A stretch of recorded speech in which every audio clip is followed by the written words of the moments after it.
Bismillah. Assalamualaikum warahmatullahi wabarakatuh. Alhamdulillah. Wassalatu wassalamu ala sayyidina Rasulillah wa ala alihi wa sahbihi wa man walah. Rabbi shrah li sadri wa yassir li amri wahlul 'uqdatam min lisani yafqahu qawli. Subhanaka la 'ilma lana illa ma 'allamtana innaka antal alimul hakim. Amma ba'd. Baiklah tuan-tuan dan puan-puan, kita sambung daurah 40 hadis mengenai puasa Ramadan. Dan insya-Allah kita pada pagi hari ini masuk pada hadis yang ke-26. An Wathilah Ibn al-Asqa' radhiyallahu anhu anna Rasulullah sallallahu alaihi wasallam qala unzilat suhuf Ibrahim alaihi salam fi awwali lailatin min Ramadan wa unzilatit Tauratu li sittin madayna min Ramadan wal Injilu li 13 خلت من رمضان وأنزل الفرقان ل24 خلت من رمضان رواه أحمد والطبراني قال الهيثمي فيه عمران ابن داود القطان ضعفه يحيى ووثقه ابن حبان وقال أحمد أرجو أن يكون صالح الحديث وبقية رجاله ثقات قلت وله شاهد من حديث جابر رواه أبو يعلى فالحديث حسن. Daripada Wathilah bin al-Asqa' bahwa Rasulullah sallallahu alaihi wasallam bersabda, suhuf Ibrahim alaihi salam diturunkan di awal malam Ramadan. Taurat diturunkan yakni kepada Nabi Musa alaihi salam pada 6 Ramadan. Injil diturunkan yakni kepada Nabi Isa alaihi salam pada 13 Ramadan. Dan Al-Furqan yaitu Al-Quran diturunkan pada 24 Ramadan. Ini dalam riwayat ini diturunkan pada 24 Ramadan.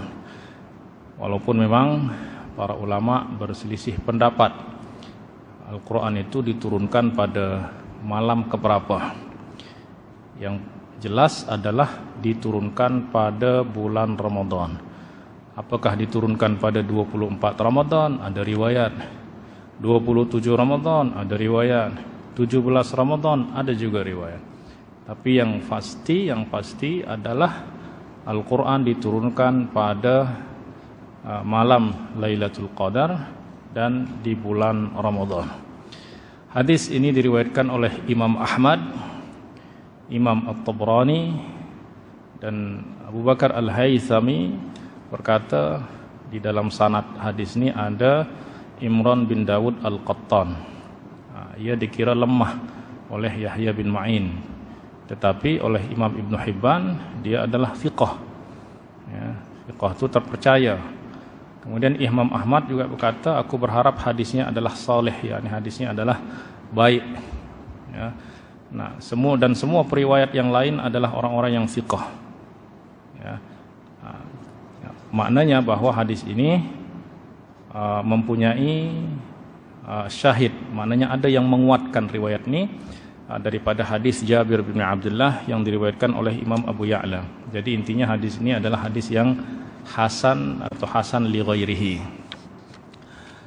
Nah, maka hadis ini menjelaskan kepada kita bahwa bulan Ramadan adalah bulan yang mana di dalamnya diturunkan semua kitab-kitab samawi.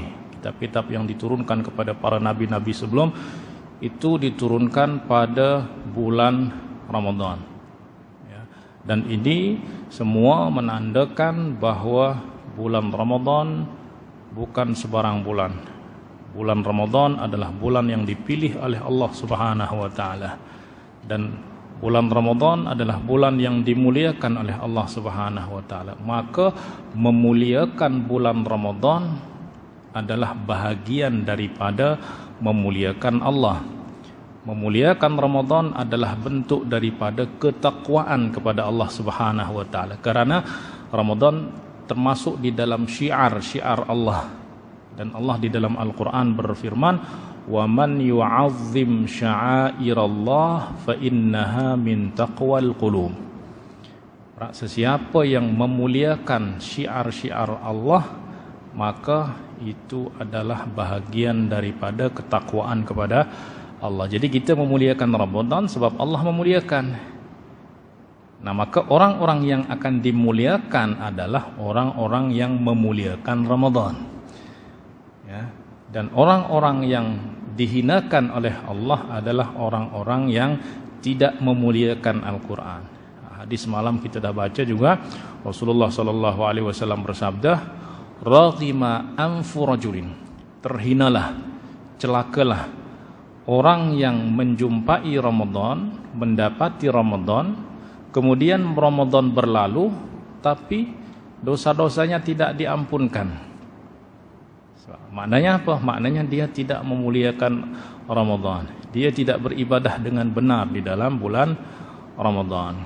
Nah, di dalam riwayat Abu Ya'la daripada Jabir bin Abdullah disebutkan juga Zabur, yaitu kitab yang diturunkan kepada Nabi Daud, itu diturunkan pada 11 Ramadan. Ya. Nah, sekali lagi semua ini tentu menunjukkan bahwa Ramadan adalah syahrul Quran, syahrul kutubis samawiyah. Nah, itulah sebab mesti kita khususkan atau kita lebihkan ibadah baca Al-Quran pada bulan Ramadan. Nah, misal kita di luar Ramadan tak pernah hatam, kita usahakan sekurang-kurangnya sekali hatam di dalam bulan Ramadan. Kalau kita di luar Ramadan hatam misal sekali dalam satu bulan, dalam Ramadan kita tambah menjadi 2 kali, dan seterusnya. Baik. Itu semua berkenaan dengan keutamaan bulan Ramadan. Baik. Hadis ke-27. Ini berkenaan dengan hukum hakam puasa Ramadan. An Abi Hurairah radhiyallahu anhu qala bainama nahnu julusun 'inda an-nabiy sallallahu alaihi wasallam idh ja'ahu rajulun faqala ya Rasulullah halakt qala ma laka qala waqa'tu 'ala imra'ati wa ana sha'im. فقال رسول الله صلى الله عليه وسلم هل تجد رقبة تعتقها؟ قال لا. قال فهل تستطيع أن تصوم شهرين متتابعين؟ قال لا. فقال فهل تجد إطعام 60 مسكينا؟ قال لا. قال فمكث النبي صلى الله عليه وسلم فبينما نحن على ذلك أتي النبي صلى الله عليه وسلم بعرق فيها تمر والعرق المكتل. قال أين السائل؟ فقال أنا. قال خذها فتصدق به. فقال الرجل أعلى أفقر مني يا رسول الله؟ فوالله ما بين لابتيها يريد الحرتين أهل بيت أفقر من أهل بيته. فضحك النبي صلى الله عليه وسلم حتى بدت أنيابه ثم قال أطعمه أهلك. رواه Al-Bukhari. Daripada Abu Hurairah radhiyallahu anhu berkata, ketika kami tengah duduk bersama Rasulullah sallallahu alaihi wasallam, tiba-tiba datang seorang lelaki dan berkata, wahai Rasulullah, saya telah celaka Saya celaka ya Rasulullah. Maknanya saya berbuat perbuatan yang dilarang. Baginda pun bersabda, ada apa dengan kamu? Apa sebab kamu kata diri kamu celaka? Apa yang kamu buat? Dia berkata, aku menyetubuhi istriku sedang aku tengah berpuasa.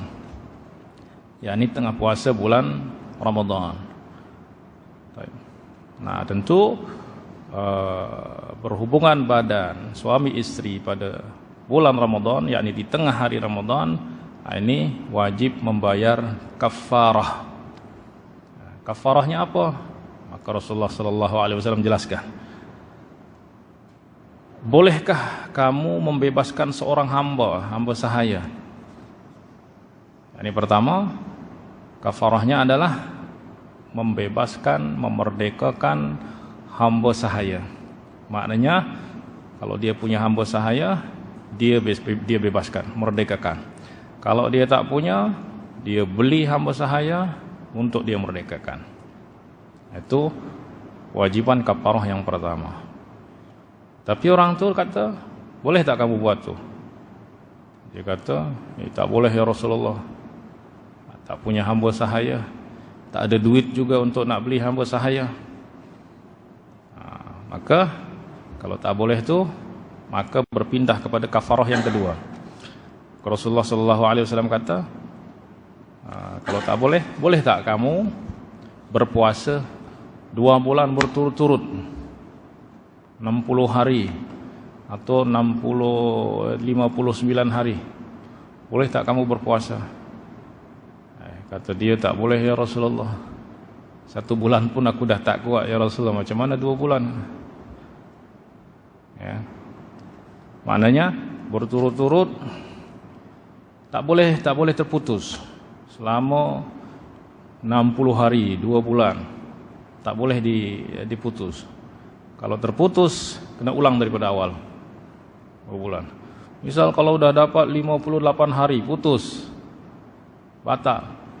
Ulang lagi daripada awal. Ini apabila orang membatalkan puasa dengan sengaja, ya, dengan cara berhubungan suami istri tengah hari Ramadan. Ya. Baik. Pas itu Rasulullah sallallahu alaihi wasallam bertanya, ya, kalau tak mampu maka berpindah kepada kafarah yang ketiga, yaitu apa? Bolehkah kamu memberi makan 60 orang miskin? Beri makan 60 orang miskin. Maka orang itu pun kata, tak boleh juga ya Rasulullah. Ya, apa? Sebab memang dia orang miskin. Ya, untuk nak beri makan anak istri pun hampir tak ada. Maka Rasulullah pun diam. Ya, sebab memang kafarah untuk orang yang jima tengah hari Ramadan itu ya 3 tu. Dan kewajiban ini bersifat murattab. Murattab ni memang tersusun. Tak boleh kita nak berpindah, aku nak yang ketiga saja. Tak boleh. Kalau dia mampu yang pertama, wajib yang pertama. Kalau memang dah tak mampu yang pertama, baru berpindah kepada yang kedua. Ya. Yang kedua yaitu berpuasa 2 bulan berturut-turut. Nah, kalau hari kita ni memang ya, yang kedua lah, sebab yang pertama tak ada hamba sahaya. Ya. Maka kafarah yang kedua yaitu berpuasa 2 bulan berturut-turut. Nah, kalau tak mampu ni maknanya apa? Memang mungkin kondisi fizikal dia yang tak membenarkan dia untuk berpuasa panjang, atau mungkin dokter kata tak boleh berpuasa panjang. Nah, tapi kalau dia rasa kerana terasa berat tu bukan berarti tak mampu. Ya. Memang ada rasa berat, ada rasa sukar, tapi bukan berarti tak mampu. Maknanya tak mampu ni memang dia tak boleh nak buat. Baik. Baru boleh dibenarkan berpindah kepada yang ketiga. Nah, maka yang ketiga ni pun orang ni tak mampu. Maka Rasulullah sallallahu alaihi wasallam pun diam. Ya. Masih belum ada, maknanya Allah wahyukan kepada Rasulullah bahawa kafarah bagi orang yang jima tengah hari Ramadan adalah 3 tu. 3 tu tak mampu dibuat, ya maka Rasulullah tunggu wahyu dulu apa Allah perintahkan nanti. Maka Rasulullah diam. Nah, dan ketika kami dalam keadaan demikian, maknanya Rasulullah diam, tak beri jalan keluar bagi orang tadi. Tiba-tiba ada orang yang datang dan membawa arok berisi kurma. Arok itu apa? Irq atau arok itu apa? Ya, itu sebuah takaran. Ya, takaran mungkin ya beberapa kilogram lah. Ya. Atau satu karung lah, separuh karung. Ya, takaran tertentu. Ya, ada orang yang bersedekah ataupun menghadiahkan kepada Rasulullah sallallahu alaihi wasallam. Nah, lalu baginda sallallahu alaihi wasallam bersabda, di mana orang yang bertanya tadi? Mana orang yang bertanya tadi? Yang punya masalah tadi? Ya, dia menjawab, saya ya Rasulullah. Maka Rasulullah sallallahu alaihi wasallam bersabda, ambillah kurma ini ataupun arak daripada kurma ini dan bersedekahlah dengannya. Kau gunakan untuk kafarah, tebus kamu punya kesalahan.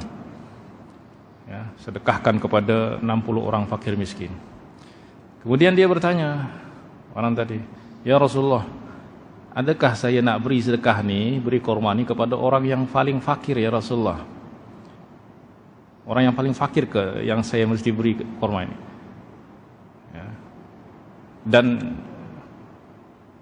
dia kata, tak ada orang yang di Madinah ni, daripada hujung Madinah ke hujung Madinah ni, tak ada orang yang lebih fakir daripada aku dan keluarga aku. Kalau nak beri kepada orang yang lebih fakir, maknanya akulah yang paling fakir ya Rasulullah. Rasulullah pun tertawa. Sampai gigi taring itu nampak gigi taring. Kemudian Rasulullah bersabda, ya dah kau beri makan kepada keluarga kamu. Subhanallah, ini diantara rahmat Rasulullah sallallahu alaihi wasallam. Ya. Maknanya memanglah ketika orang berbuat kesalahan dan ada dosa-dosa yang memang ada hukum yang ditetapkan di dalam Al-Quran atau di dalam sunnah. Ya, misal dosa mencuri, ya, dalam hukum Islam terbukti mencuri, potong tangan. Berzina, maka dipukul dengan cemeti kalau dia masih bujang, atau dirajam apabila dia dah berkahwin. Ya. Kemudian menuduh ataupun mentohmah seseorang berbuat zina tapi dia tak ada bukti, maka ni juga hukumannya dipukul dengan cemeti sebanyak 80 kali. Atau minum khamar juga sama. Tetapi sebenar tujuan daripada syariat itu bukan semata untuk nak memberi hukuman. Ya. Sedapat mungkin mesti dielakkan hukuman tu. Oleh sebab tu apabila orang misal menjumpai ada orang yang berzina, dia lihat 4 saksi melihat, ya, apa yang wajib dibuat oleh orang yang melihat ni? Apakah dia melapor atau dia sembunyikan? Mana yang lebih baik? Dia melapor, dia buat siasatan, atau dia sembunyikan, dia tutup keaiban daripada orang tu? Para ulama kata mabda'us satr, maknanya prinsip menyembunyikan keaiban tu lebih utama.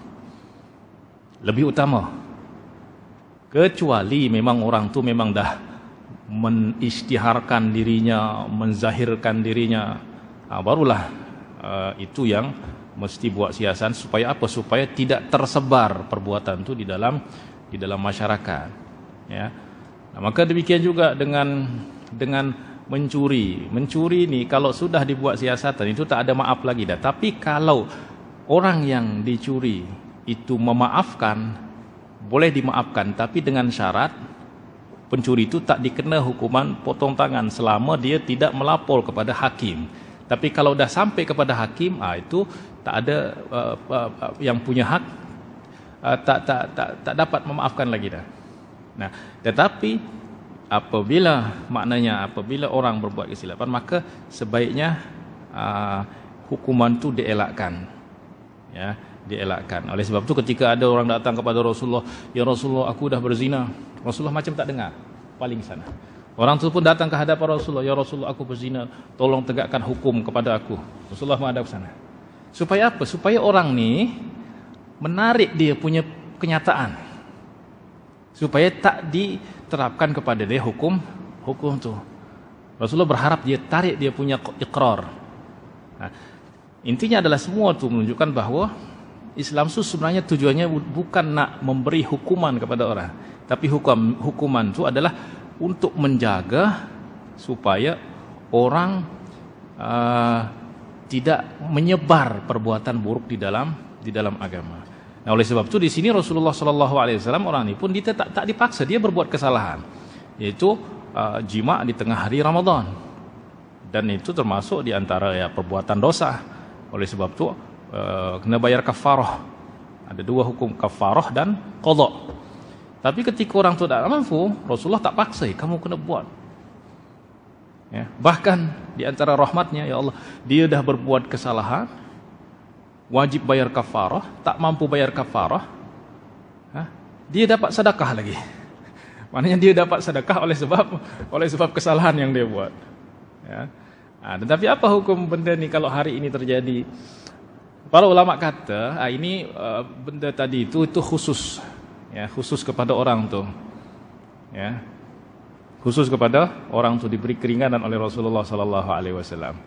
Ya, dan ini adalah kes pertama yang berlaku. Maka Rasulullah SAW beri keringanan, tak apa, ya, sedekah tu kamu bagi kepada keluarga. Tapi kalau orang selepas tu hari ini berlaku seperti perbuatan yang sama, maka dia wajib bayar salah satu di antara 3 kafarah tersebut. Tak ada kata tak mampu. Dia dah tahu hukum, maka dia wajib membayar kafarah. Kalau tak punya, dia kita cari. Nah, maka ini yang kafarah ni itu khusus bagi orang yang membatalkan puasa dengan sengaja di tengah hari Ramadan dengan cara jima. Ya. Tapi kalau membatalkan puasa dengan selain daripada jima, yakni makan, minum, dia hanya wajib qadha tetapi tidak wajib membayar kafarah. Kemudian soalan yang kedua, apakah atau adakah kafarah ni wajib dibayar oleh suami dan istri, lelaki dan perempuan, ke lelaki saja?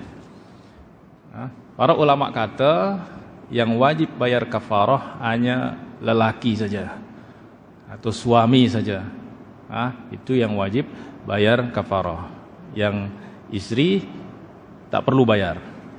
Dia wajib membayar, dia wajib qadha saja. Ya, wajib qadha saja. Baik, wallahu ta'ala a'lam. Baik. Kemudian hadis ke-28. An Abi Sa'id, yakni Al-Khudri radhiyallahu anhu, namanya Abu Sa'id adalah kunyah. Ya, kunyah ni macam laqab lah. Ya. Namanya Malik bin Sinan. Ya. Qal kunna nusafiru ma'a Rasulillah sallallahu alaihi wasallam. Faminna as-sha'imu wa minna al-muftiru. Wa la ya'ibu as-sha'imu 'ala al-muftiri wa la al-muftiru 'ala as-sha'imi. Rawahu An-Nasa'i wa Ahmad bisanadin sahih. Diriwayatkan daripada Abu Sa'id radhiyallahu anhu, dia berkata, kami bermusafir bersama Rasulullah sallallahu alaihi wasallam. Maka hadis ini berbicara ataupun menjelaskan tentang hukum hakam berpuasa, ya, bagi orang yang musafir. Ya. Faminna as-sha'imu wa minnal muftir. Maka di antara kami yang musafir ni ada yang berpuasa dan di antara kami ada yang berbuka, yakni yang tidak puasa. Ya. Dan orang yang berpuasa tidak mencela atau tidak menyalahkan orang yang tidak berpuasa. Dia tak kata, ya kenapa kamu tak berpuasa? Sekarang hari Ramadan. Demikian juga orang yang tak berpuasa, dia tidak mencela orang yang berpuasa. Kamu berpuasa, kita dalam musafir, kenapa berpuasa? Nah, tidak ada yang saling mencela ataupun saling menyalahkan. Hadis riwayat Imam An-Nasa'i dan Imam Ahmad. Baik. Yang menjadi masalah adalah apa hukum berpuasa bagi orang yang musafir. Nah, maka di sini ada beberapa pendapat para ulama berkenaan dengan puasa Ramadan, ya, yang maksud puasa Ramadan bagi orang yang bermusafir. Pertama, ulama-ulama ahli zahir, ya, mazhab Zahiriyah, ya, yang mazhab ini dibina oleh Daud Az-Zahiri, kemudian diikuti dengan Ibnu Hazm Az-Zahiri. Nah, mereka berpendapat bahwa, ya, puasa Ramadan tidak sah dalam musafir. Nah, ini pendapat mazhab Zahiriyah, ya, tidak sah di dalam musafir. Dan jika seseorang berpuasa, maka puasanya tidak sah dan dia wajib qadha. Dia wajib qadha. Apa dalilnya? Nah, dia mengambil dalil secara zahir sabdaan Rasulullah sallallahu alaihi wasallam, "Laisa minal birri as-siyamu fis safar." Rawahu Al-Bukhari. Tidak termasuk kebaikan, maknanya tidak baik. Rasulullah kata tidak baik berpuasa dalam perjalanan, dalam musafir. Hadis riwayat Imam Bukhari. Nah, mereka ambil makna zahir bahwa Rasulullah kata tidak baik berpuasa, maknanya tidak dibenarkan berpuasa dalam keadaan musafir. Maka berpuasa dalam keadaan musafir tidak sah. Nah, ini pendapat Zahiriyah. Baik. Manakala jumhur ulama dan seluruh ahli fatwa, ulama fikih yang lain, berpendapat bahwa berpuasa dalam musafir adalah harus, ya, dibenarkan, tidak ada masalah. Nah, dan puasanya sah. Nah, cuma mereka berbeza pendapat. Beza pendapatnya itu di mana? Sama ada puasa dalam musafir lebih baik, lebih afdol, atau berbuka. Mana yang lebih baik apabila orang musafir itu dia berpuasa atau tidak berpuasa? Kedua-duanya atau dua-duanya sama? Maknanya dua-duanya sama antara berpuasa atau tidak puasa. Nah, ini yang, tapi semua ahlu sunnah, semua ulama-ulama fiqh, ulama madhab yang empat itu kata bahwa puasa orang yang musafir itu sah. Nah, tapi perbezaan itu pada mana yang lebih afdal, dia puasa atau tak puasa. Nah, Imam Malik, Imam Abu Hanifah, Imam Syafi'i dan kebanyakan ulama, majoriti ulama berpendapat bahwa berpuasa adalah lebih baik, tapi bagi mereka yang berkemampuan dan tidak mengalami sebarang kesulitan dan tidak pula bahaya. Jadi dia kuat, dia mampu, tidak merasa masyaqqah, tidak merasakan kesulitan, kemudian tidak ada bahaya secara kesihatan, fizikal dan lain sebagainya. Maka bagi dia berpuasa lebih afdal. Ya. Baik. Tetapi apabila dengan berpuasa misalnya, kalau dia berpuasa dalam keadaan musafir nih, ia mendapat bahaya atau merasa sukar, kesulitan, maka berbuka adalah lebih baik. Ya, lebih baik berbuka. Kalau dia rasa diri dia tak mampu atau bahaya, ya, atau misal perjalanannya nih, ya kalau dahulu mungkin perjalanan, kalau sekarang perjalanan dah seronok semua. Tapi kalau dulu perjalanan ini naik onta, naik kuda, melewati melalui padang pasir panas. Baik.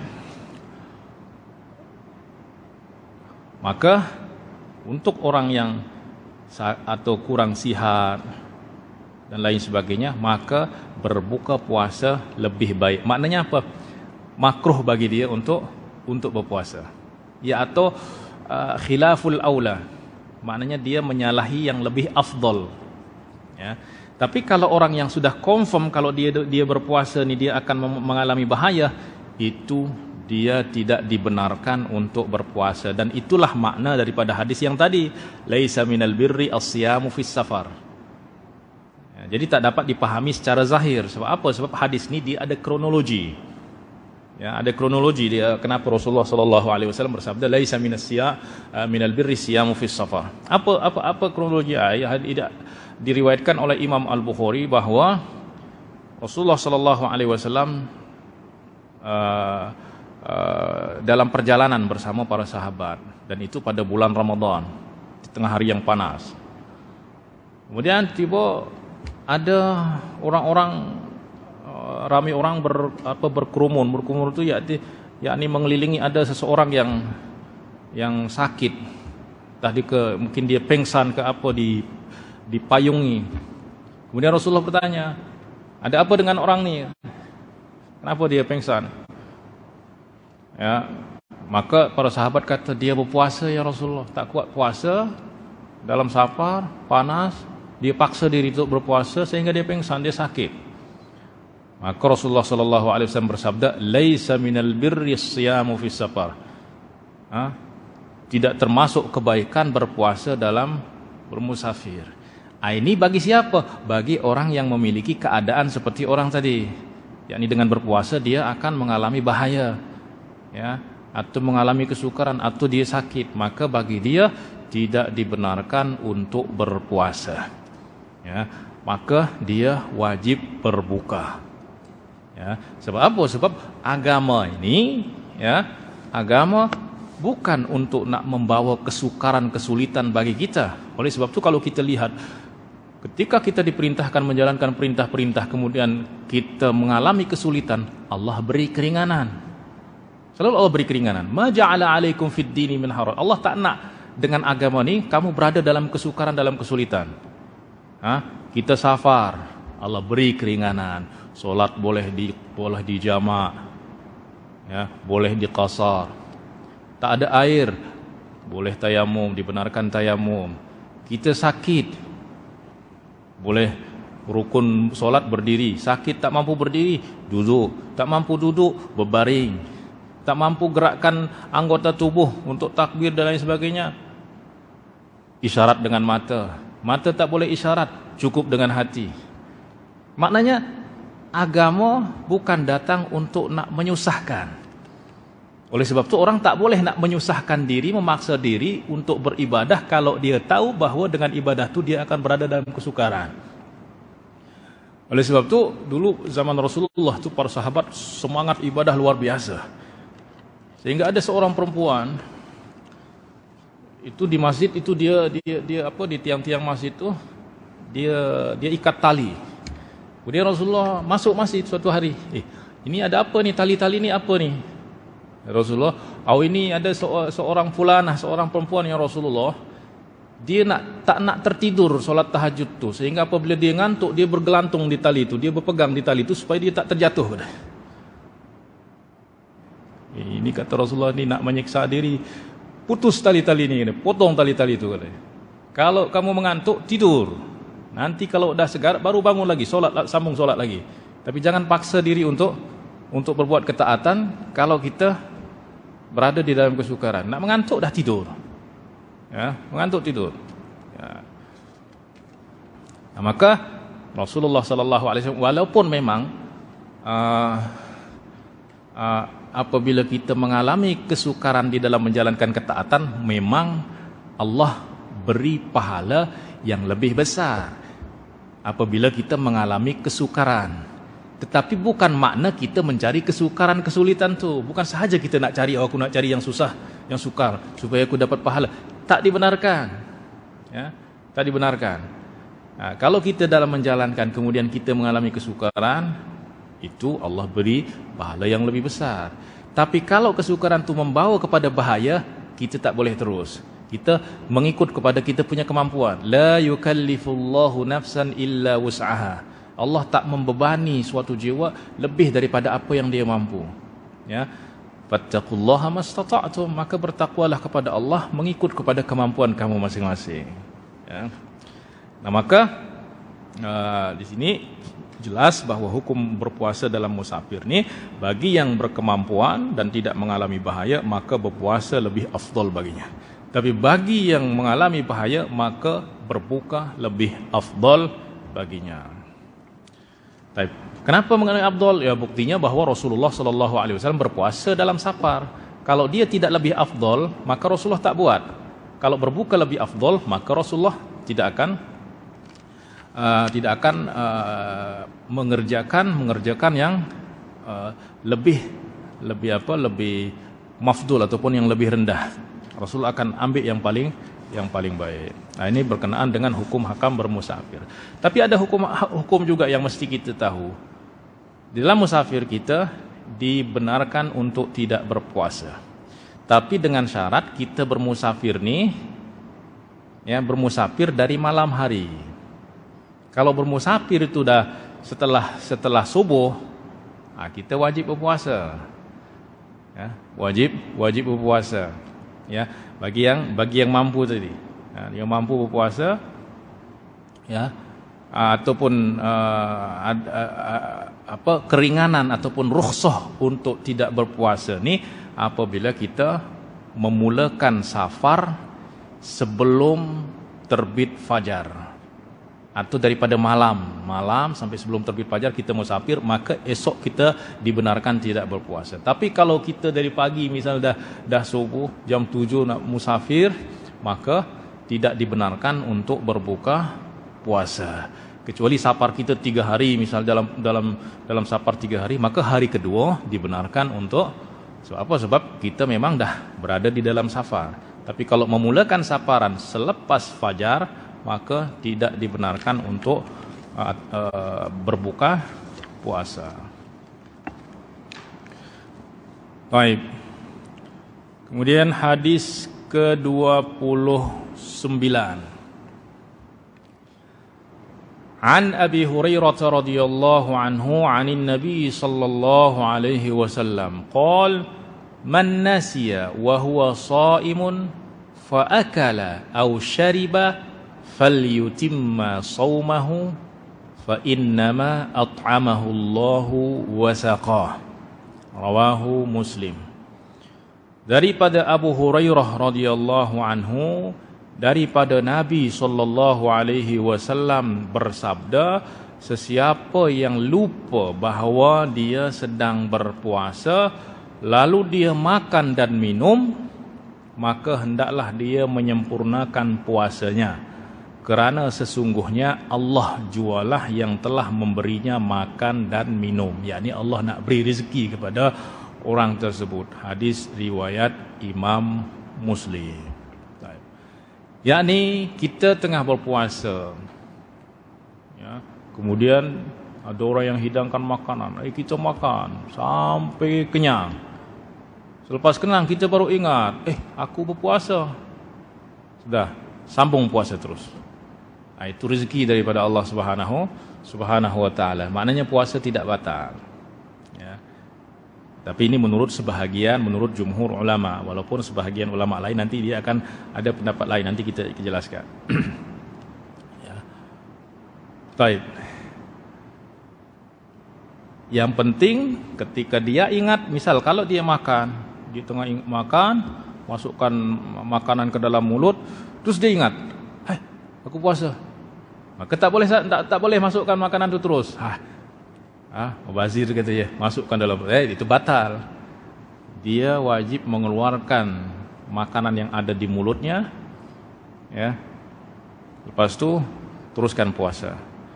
Rezeki dia itu adalah yang telah dimakan dalam keadaan dia lupa. Tapi kalau dah ingat, tak dibenarkan lagi. Ya. Kerana lupa di antara uzur yang syar'i. Ya. Di antara uzur yang syar'i maknanya orang tidak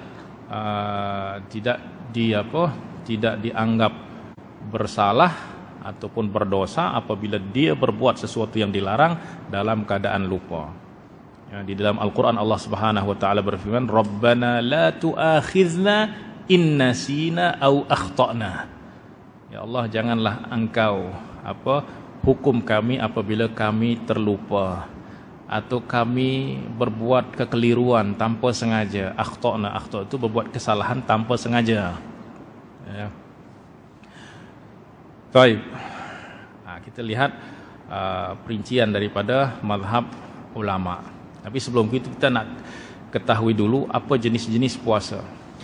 Al-Qadhi Iyad berkata bahawa puasa itu terbagi kepada 5 jenis. Ya, pada 5 jenis, dan ini berkenaan nanti akan berkaitan dengan hukum hakam di dalam kafarah, qadha, ya, dan lain-lain. Yang pertama adalah puasa yang diwajibkan oleh Allah dan mempunyai masa yang telah ditetapkan. Apa puasa yang diwajibkan dan punya masa yang ditetapkan? Yaitu puasa Ramadan. Nah, ini yang pertama. Kedua, puasa yang diwajibkan oleh Allah, tetapi ini tidak ada masa yang ditetapkan, tetapi dia sebagai jaminan zimmah, sebagai penebus tanggungjawab zimmah, ya, yaitu puasa kafarah. Ya, puasa kafarah ya seperti tadi, seperti orang yang jima tengah hari Ramadan, maka dia wajib berpuasa 2 bulan berturut-turut. Nah, ini puasa wajib juga, tapi tak ditetapkan masanya. Tapi dia diwajibkan sebab bagi nak menebus, ya, kewajiban yang tak dijalankan oleh seseorang. Atau puasa kafarah ni juga, misal orang bernazar, kemudian dia tidak penuhi nazarnya, dia wajib kafarah. Ya, dia wajib bayar kafarah dengan puasa atau dengan memberi makan kepada fakir miskin. Nah, ini puasa wajib juga, diwajibkan oleh Allah Subhanahu wa taala. Baik. Kemudian yang ketiga, puasa yang diwajibkan oleh seseorang terhadap dirinya. Nah, ini juga wajib. Ya, puasa yang diwajibkan seseorang kepada dirinya maka dikira wajib oleh Allah Subhanahu oleh agama. Dan masanya ditetapkan. Diwajibkan oleh seseorang terhadap dirinya dan masanya ditetapkan, seperti puasa nazar pada bulan tertentu. Misal ada orang sakit, dia kata kalau aku sembuh nanti aku akan berpuasa pada bulan Rabiul Awal, sepenuh bulan Rabiul Awal. Maka dia wajib berpuasa, ya, pada sepenuh bulan Rabiul Awal. Nah, kalau dia tak buat, dia berdosa. Dia berdosa. Nah, sebab apa? Sebab sesuatu yang tidak wajib kemudian diwajibkan oleh seseorang ke atas dirinya, maka dia berubah menjadi wajib. Sama nazar. Nazar itu kita nak bersedekah, tapi kita nazarkan, maka dia berubah menjadi wajib. Kerana kita yang wajibkan diri kita. Nah, kemudian yang keempat, puasa yang diwajibkan oleh seseorang kepada dirinya tanpa menentukan masanya. Ya, ini seperti puasa nazar juga pada bulan yang tidak ditentukan. Ya, nanti kalau aku berjaya buat ini, aku akan berpuasa selama 1 minggu misalnya, selama 7 hari. Nah, maka dia wajib berpuasa selama 7 hari di mana-mana bulan. Yang penting dia wajib berpuasa 7 hari. Nah, kemudian yang kelima, puasa sunat. Baik. Maka sesiapa yang berbuka di tengah hari pada semua puasa ini, puasa 5 jenis ni, kalau dia batalkan puasanya, maka hendaklah ia mengkodoknya. Mengkodok semua puasa tu. Ada perintah untuk mengkodoknya, walaupun perintah ni nanti ada yang wajib, ada yang sunnah. Nah, kalau puasa Ramadan, hendaknya mengkodoknya, ya ini dia wajib mengkodok. Dia wajib mengganti puasa tu di hari lain. Ya. Kemudian puasa kafarah kalau dia batalkan, dia wajib ganti di hari lain. Ya. Kemudian puasa nazar dia tak buat. Ya. Kalau pada masa yang telah ditentukan, misalnya pada bulan Rabiul Awal, aku akan berpuasa pada bulan Rabiul Awal, maka dia wajib berpuasa pada bulan Rabiul Awal. Kalau dia batalkan, dia wajib mengqadanya pada bulan Rabiul Awal juga. Tapi kalau dia tetapkan tahun ini, maka dia wajib membayar kafarah, ya, bayar kafarah. Baik, puasa nazar juga demikian juga, dia wajib untuk mengqadanya. Puasa sunnah kita kena qada tak? Kita qada tak? Disunnahkan untuk kita qada juga. Ya. Misal kita terbiasa puasa Isnin Kamis. Kemudian pada hari Kamis kita diundang kenduri. Akhirnya kalau kita diundang kenduri, mana lebih baik, kita makan ke tak makan? Itu kondisional juga. Ya, kalau dengan kita tak makan nanti tuan rumah tu dia kecewa, sebaiknya kita batalkan puasa. Esok kita qada. Esok kita ganti hari ini dengan hari esok. Tapi kalau tuan rumah tu dah terbiasa, dia tahu kita dah terbiasa puasa, kita datang tak makan di sana, dia faham dan dia tak ada masalah, maka sebaiknya kita tetap berpuasa. Ya. Tapi kalau dia nanti kecewa, kata ni siapa yang nak makan ni kalau kamu tak makan? Kita batalkan puasa. Ya, esok kita boleh puasa. Itu kita qada. Ya, baik. Nah, kemudian ada masalah lain lagi. Ini khusus berkenaan dengan puasa Ramadan, puasa wajib. Jika seseorang berbuka secara tidak sengaja, ini apa hukum tadi? Berbuka dengan secara tidak sengaja, makan dengan tak sengaja. Ya.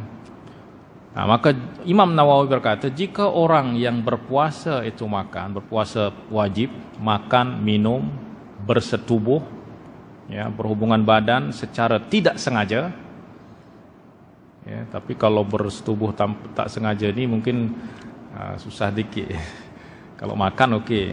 Maknanya sekiranya itu berlaku, ya, tak tahu mungkin pikiran dia tak tahu pergi ke mana, tak sedar. Maka apa kata Imam Nawawi?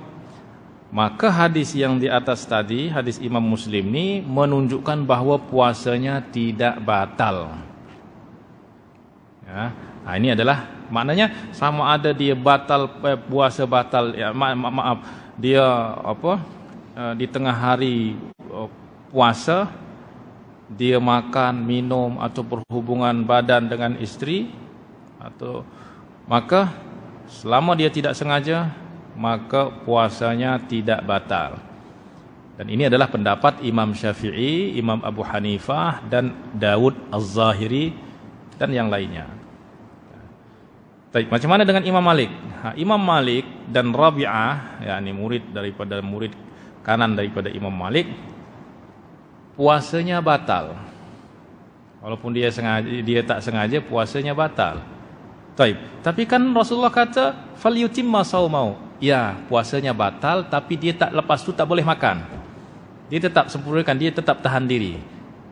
Dan nanti dia wajib qada. Ya, wajib qada. Ya. Sebab di dalam hadis tadi mungkin mereka berpandangan bahawa di sana Rasulullah hanya perintahkan untuk sempurnakan puasa, yakni tahan diri selepas tu untuk tidak makan dan tidak minum. Tapi batal tidak ada nas yang sharih di sana. Ini menurut Imam Malik. Ya, dia wajib qada tetapi tidak wajib membayar kafarah. Ya, ini tidak wajib membayar kafarah kalaupun dia tidak sengaja, misalnya dia tidak sengaja jima tengah hari Ramadan, maka puasanya batal tapi tidak wajib kafarah. Yang kafarah ni kalau dia berbuat dengan sengaja. Ini pendapat Imam Malik, puasanya batal dan tidak wajib bayar kafarah. Dia wajib qada tapi tidak wajib bayar kafarah. Ya. Tapi apa makna, apa faedah kita tahu pendapat-pendapat ulama ini supaya kita lebih dapat memahami jika ada perbezaan-perbezaan. Oh, maknanya dia ikut pendapat ni. Supaya kita tak banyak bergaduh. Ya. Banyak bergaduh itu sebab kita tak tahu pendapat-pendapat ulama lain. Kita tahu pendapat kita saja yang benar. Ya, atau kita tak nak tahu pendapat-pendapat lain tu. Ya.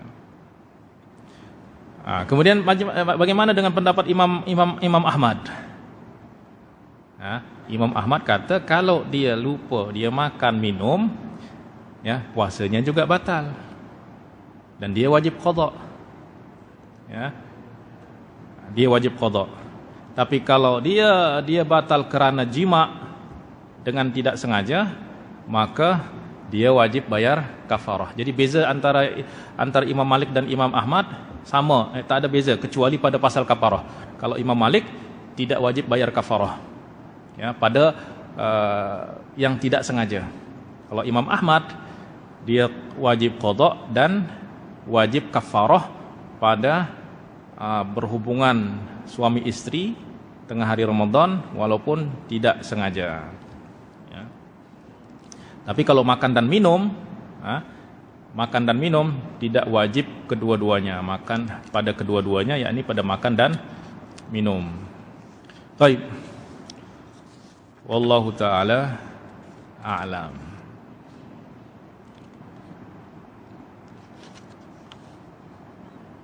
Baik, mungkin ada masalah hukum juga. Ini sering banyak orang yang bertanya masalah ini. Yakni hukum orang berpuasa dalam keadaan junub. Sah tak puasanya? Ya, misalnya di malam hari dia junub. Ya, kemudian sebelum subuh dia tak sempat mandi. Ya. Maknanya subuh datang dia masih dalam keadaan junub. Apa hukum puasanya? Puasanya tetap sah. Ya, tidak masalah. Ya, tidak membatalkan puasa. Ya. Baik. Kemudian hadis yang tuan. Ini kita rehat dulu kita rehat dulu 30 menit. Kita rehat dulu. Kita sambung lepas itu kita sambung ya. Okey. Baik. Jadi tak payah rehat kita. Baik. Hadis ke-30. An Abi Hurairah radhiyallahu anhu qala كان رسول الله صلى الله عليه وسلم يرغب في قيام رمضان من غير أن يأمرهم فيه بعزيمة فيقول من قام رمضان إيمانا واحتسابا غفر له ما تقدم من ذنبه رواه مسلم. Daripada Abu Hurairah radhiyallahu anhu berkata, Rasulullah sallallahu alaihi wasallam menganjurkan solat malam atau solat qiyam pada bulan Ramadan. Solat qiyam itu solat apa? Solat qiyam itu adalah solat tarawih. Sebab pada zaman Rasulullah itu masih belum dikenal solat tarawih itu, nama solat tarawih itu masih belum dikenali. Ya. Tetapi tidak mewajibkannya kepada mereka. Tapi Rasulullah memberi anjuran, memberi semangat, menggalakkan supaya orang tu solat qiyam. Kemudian beliau bersabda, sesiapa yang solat malam atau qiyam, ya, pada bulan Ramadan dengan penuh keimanan dan pengharapan balasan Allah, maka akan diampuni dosanya yang lalu. Baik. Maka yang dimaksud dengan solat qiyam di sini adalah solat tarawih.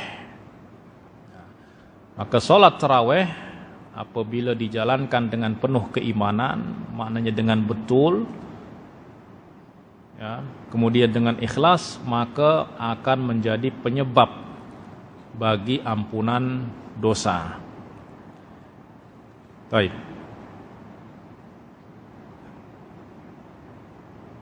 Salat qiyam. Dulu Rasulullah sallallahu alaihi wasallam pernah salat di masjid, salat yang biasa Rasulullah sallallahu alaihi wasallam kerjakan. Yaitu sama ada di bulan Ramadan ke di luar Ramadan sama, yaitu salat 11 rakaat. Ya. Salat 11 rakaat.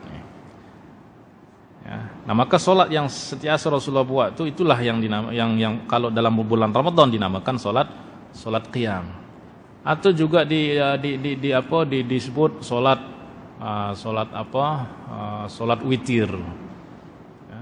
Nah, suatu ketika Rasulullah salat di masjid, tapi tanpa dia jemput sahabat-sahabat lain untuk ikut salat. Tapi sahabat melihat Rasulullah salat, mereka ikut salat di belakang Rasulullah sallallahu alaihi wasallam. Akhirnya malam kedua, makin ramai orang yang tahu kalau Rasulullah salat di masjid. Akhirnya makin ramai orang yang ikut salat bersama Rasulullah. Hari ketiga makin ramai, penuh masjid. Ya, malam keempat, sahabat dah datang semua, masjid penuh, Rasulullah tak keluar. Malam berikutnya juga mereka menanti Rasulullah, Rasulullah tak keluar. Malam berikutnya Rasulullah tak keluar. Akhirnya mereka bertanya, Rasulullah kenapa tak salat di luar lagi? Kata Rasulullah, khasyitu an yufradu alaikum. Aku khawatir nanti Allah wajibkan solat tarawih ni kepada kamu. Sebab nanti berat. Sebab apa? Sebab Rasulullah solat itu solat dia lama, solat Rasulullah tu. Solat qiyam tu daripada selepas Isya itu sampai menjelang sahur. Ya, bayangkan saja Sayyidina Imran ibn Husain radhiyallahu anhu itu pernah solat di belakang Rasulullah sallallahu alaihi wasallam. Dia ikut solat malam bersama Rasulullah. Ya, tanpa Rasulullah aja, tapi dia ikut nak tahu Rasulullah solat malam itu seperti apa. Akhirnya dia ikut di belakang Rasulullah solat. Akhirnya Rasulullah solat selepas baca Al-Fatihah terus baca surat Al-Baqarah.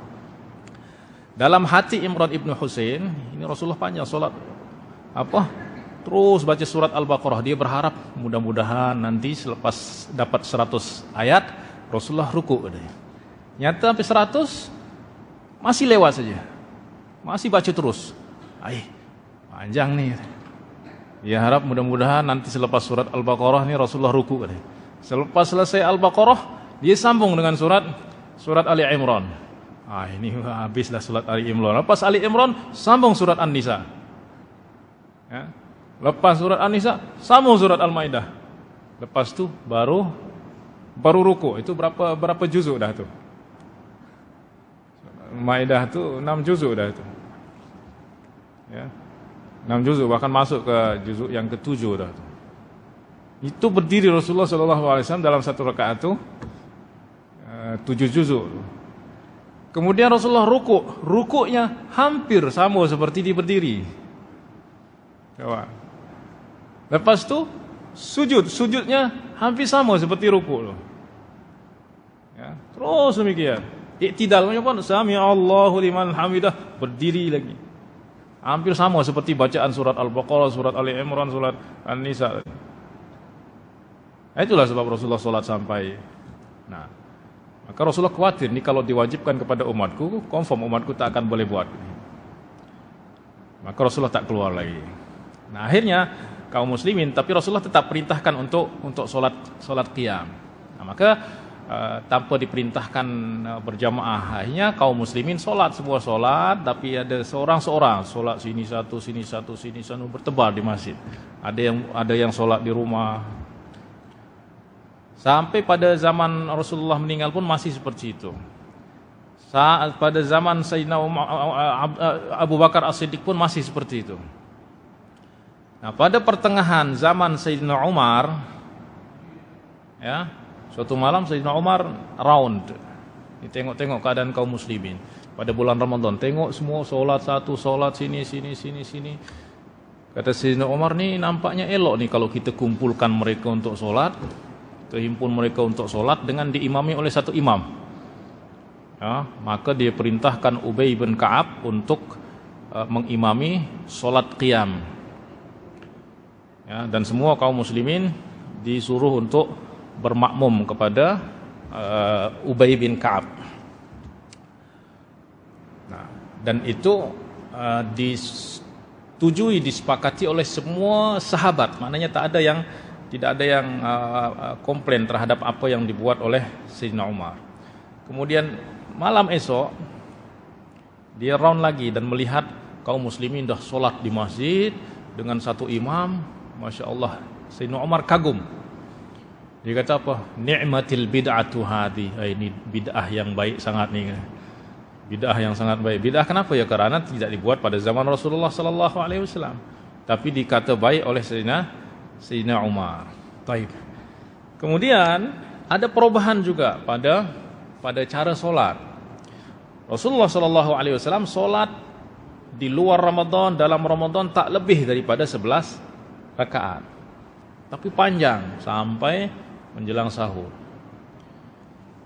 Nah, mungkin para sahabat merasa sebab dah ramai tabi'in, ramai orang-orang yang baru masuk dalam Islam, mungkin ini tak boleh nak berdiri satu rakaat itu 7 juzuk. Nah, kita jadikan dia mungkin dalam satu rakaat ini menjadi 3 juzuk. Maka caranya apa? Caranya tambah rakaat. Tambah rakaat menjadi berapa? 20 rakaat. Tapi panjang sama, tapi rakaatnya dipendekkan. Supaya apa? Supaya tak terlalu lama berdiri. Nah, jadi rakaatnya itu dibanyakkan supaya boleh rehat. Nah, boleh rehat selepas salam. Nah, itulah sebab dinamakan sebagai solat tarawih. Nah, diambil daripada tarwihah. Tarwihah itu maknanya merehatkan diri selepas solat. Tapi rehatnya mereka nih bukan duduk-duduk, bukan berbaring, bukan apa. Rehatnya itu apa? Rehatnya itu tiap 2 kali salam. 2 rakaat, salam, assalamualaikum, salam, mereka rehat. Tapi rehatnya itu apa? Bertawaf 7 pusingan. Ya, rehatnya itu tawaf 7 pusingan. Lepas selesai tawaf, balik lagi solat. 2 rakaat, salam, tawaf lagi 7 pusingan. 2 rakaat, salat 4 kali di dalam 20 rakaat itu 5 kali tawaf. Ya, 5 kali tawaf. Ya, ditambah dengan witir 3 menjadi 23 rakaat. Nah, dan inilah yang diamalkan oleh kaum muslimin sepanjang masa di semua negara-negara Islam, solat 23 rakaat. Nah, di Madinah kemudian ada hal baru juga yang berlaku, yaitu apa? Ya, mereka melihat bahwa orang-orang di Mekah solat tarawih mereka boleh rehat dengan bertawaf, dengan tawaf. Hanya mereka kata, kami di Madinah tak boleh buat tawaf. Maknanya pahala kita berkuranglah, tak sama seperti mereka. Nah, macam mana supaya kita dapat pahala yang walaupun lain tapi dapat pahala yang banyak juga seperti yang didapati oleh orang-orang di Mekah? Akhirnya mereka apa? Mereka tambah rakaat. Tiap rakaat rehat, tapi rehat itu apa? Tambah rakaat lagi. Nah, itu rehatnya mereka itu dia tambah rakaat. Kalau kita rehat, kita kurangkan. Mereka tambah rakaatnya lagi. Sehingga menjadi apa? Sehingga menjadi 36 rakaat. Nah, itu di dalam mazhab Maliki. Itu solat tarawih itu 36 rakaat ditambah 3 rakaat menjadi 39 rakaat. Nah, kenapa ditambah-tambah? Padahal Rasulullah tak buat seperti itu. Jadi, yang difahami oleh para ulama, para sahabat, bahwa solat qiyam ini adalah solat untuk menghidupkan malam Ramadan. Rasulullah tak tetapkan rakaatnya berapa, yang penting hidupkan malam itu. Nah, maka kerana Sayyidina Umar menetapkan 23 rakaat, maka solat tarawih itu sekurang-kurangnya 20 rakaat. Kerana nama solat tarawih. Dan kita diperintahkan oleh Rasulullah untuk mengikut sunnah para khulafaur rasyidin. Iqtadu. Allah perintahkan kita untuk mengikuti bila iqtadu bi Abi Bakrin wa Umar. Ikutilah apa yang dibuat oleh Abu Bakar dan Umar. Au sunnu bihim sunnata al-khulafa ar-rasyidin. Au iqtadu bi sunnatil khulafa ar-rasyidin. Ikutlah kepada sunnah ya yang dikerjakan oleh khulafa ar-rasyidin. Maka solat tarawih menjadi sunnah dengan cara 23 rakaat tersebut. Nah, kemudian seiring dengan berjalannya masa, kaum muslimin pun lama-lama itu mulai dah himmah semangat untuk solat tu berkurang, sehingga ramai orang yang tak solat tarawih. Ya, akhirnya dan pada sekitar tahun 1980-an ya, di Mesir, Syekh Mahmud Khattab As-Subki, yaitu di sana pendiri Jam'iyah Syariah, itu yayasan sosial kebajikan sosial lah. Seorang ulama melihat kepada kaum muslimin yang memang dah tak semangat lagi solat, maka kita kembalikan pada cara Rasulullah, yaitu kita kembalikan menjadi 11 rakaat. Supaya apa? Supaya orang yang penting orang solat dulu lah. Nah, maka daripada masa itu orang mula untuk solat 11 rakaat. Yang sebelum itu sampai daripada zaman Sayyidina Umar bin Khattab itu orang solat tarawih itu tak kurang daripada 20 rakaat. Ya, 20 rakaat. Nah, kemudian yang 11 rakaat ni diterima oleh ramai orang muslimin kerana memang dah situasi ataupun kondisi mereka yang memang dah semangat di dalam beribadah itu dah berkurang. Ditambah lagi itu kemudian dikuatkan oleh Syekh oleh Syekh Al-Albani. Dan Albani kata bahawa inilah yang sunnah, yang 20 rakaat itu tak sunnah katanya. Ya, maka makin ramai orang yang solat 11 rakaat. Tetapi kemudian mereka kata inilah yang sunnah. Sunnah 11 rakaat. Memang Rasulullah solat sunnah, solat qiyam itu 11 rakaat. Tapi sunnah Rasulullah dalam solat ini bukan hanya bilangan rakaat saja, tapi cara tu yang penting. Cara solat tu cuma 11 rakaat memang, tapi cara Rasulullah solat seperti apa? Ya, ni daripada selepas solat Isya sampai menjelang sahur. Itu tak diambil. Kata sunnah, sunnah tak boleh kata sunnah sepenuhnya sunnah. Ya. Maka katalah saya tak mampu solat 20 rakaat, tak mampu solat. Ya. Tapi kalau kita nak kata tu sebagai sunnah, tak dapat dibenarkan sepenuhnya. Ya. Nah, ini sejarah daripada solat tarawih. Ya. Kalau masih sini berapa rakaat? 20, 23. Ya, memang di seluruh masjid-masjid besar itu memang di seluruh negara Islam itu 23 rakaat. Ya, ini memang itulah di dalam semua mazhab memang di dalam semua mazhab itu memang 23 rakaat tuh. Ya, kecuali dalam mazhab Maliki itu ada riwayat 36 rakaat. Nah, yang 11 rakaat itu ya di surau-surau ya. Atau kalau di Indonesia itu Muhammadiyah, itu mereka ambil 11 rakaat. Ya.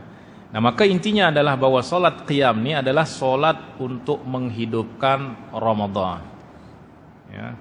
Tanpa ditentukan berapa maksimum daripada rakaatnya. Bahkan kalau nak solat 100 rakaat pun tak masalah. Ya. Kalau mampu solat 100 rakaat, solatlah 100 rakaat. Ya. So, apa tujuannya adalah untuk menghidupkan malam tu. Ya. Kalau nak solat 11 rakaat tapi dengan panjang yang Rasulullah SAW buat, tak masalah. Ya. Tetapi kerana sudah menjadi ijma' itu apa? Semua sahabat bersepakat ya, menentukan solat tarawih itu seperti yang ditetapkan oleh Sayyidina Umar 20 rakaat. Ya. Nah, kemudian yang menjadi soalan sekarang masalah adalah mana yang lebih afdol? Ya. Lebih afdol solat tarawih ni di masjid secara berjamaah atau kita solat di rumah? Sebab apa? Sebab ada hadis yang menyatakan Rasulullah SAW bersabda, afdalu salatil mar'i fi baitihi illa salat al-maktubah. solat seseorang yang paling afdol adalah di rumahnya, kecuali solat fardu. Taib, solat tarawih adalah solat sunnah. Jadi pengecualiannya ada solat fardu saja yang afdol di masjid. Nah, itu pun bagi lelaki. Nah, taib, solat sunnah mana yang lebih afdol? Afdol di rumah. Nah, tapi macam mana dengan solat tarawih? Ya. Nah, menurut jumhur ulama, majoriti ulama, itu bahwa salat tarawih lebih afdol dilakukan di masjid daripada di rumah. Lebih afdol di masjid, ya, secara berjamaah. Nah, kerana itu yang disepakati pada zaman Sayyidina Umar bin Al-Khattab radhiyallahu anhu, ya, dan tanpa ada seorang sahabat pun yang tidak setuju dengan apa yang dibuat oleh Sayyidina Umar bin Al-Khattab. Ya, dan itulah yang diamalkan oleh kaum muslimin sepanjang masa. Kenapa? Kerana solat tarawih ini termasuk daripada syiar. Syiar itu apa? Syiar itu adalah amalan-amalan zahir yang menandakan Islam. Seperti azan adalah syiar Islam. Maka syiar-syiar ini mesti dinampakkan. Sebab bayangkan kalau tak ada azan, tak dengar azan sama sekali, oh, itu makanya macam ini ada orang Islam ke tak ada orang Islam sini. Jadi tak nampak Islam tu. Solat berjamaah adalah syiar, maka mesti dinampakkan, mesti dihidupkan. Nah, maka salat tarawih juga termasuk daripada syiar yang mesti dinampakkan. Nah, untuk kita nampakkan syiar ni, maka mesti solat yang mesti kita zahirkan adalah solat tarawih. Nah, maka untuk menzahirkan solat tarawih ni, ya, afdol lagi kita solat di masjid. Ya, sama seperti solat Id, Idul Adha, Idul Fitri. Ini adalah syiar. Ya, lebih afdol, bahkan lebih afdol dibuat di luar masjid supaya makin ramai, ya, makin zahir, makin nampak. Ya. Ini pendapat Imam Syafi'i dan jumhur pengikutnya. Dan juga pendapat Imam Abu Hanifah, Imam Ahmad, dan sebahagian pengikut Imam Malik. Nah, tetapi Imam Malik dan Imam Abu Yusuf dan sebahagian ulama Syafi'iyah, ulama Syafi'iyah berpendapat bahwa salat tarawih lebih afdol dilakukan secara sendiri di rumah. Ya, dengan dalil apa? Dengan dalil hadis tadi, afdhalu salatil mar'i, bahwa salat seorang yang lebih afdol adalah di rumah kecuali salat fardu. Maknanya ada dua pendapat di sini. Nah, tetapi pendapat yang majoriti ulama dan yang diamalkan sepanjang masa di seluruh negeri Islam adalah bahwa solat tarawih ini lebih afdal di masjid secara berjamaah. Wallahu ta'ala a'lam.